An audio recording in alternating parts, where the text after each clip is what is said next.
Hello guys, galing ako sa palengke. Bumili ako ng Bumili ako ng chicken feet para kay Lucky Loves.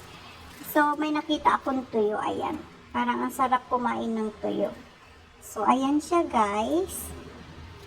So grabe, pati tuyo, super mahal na talaga. So ayan siya, isang piraso.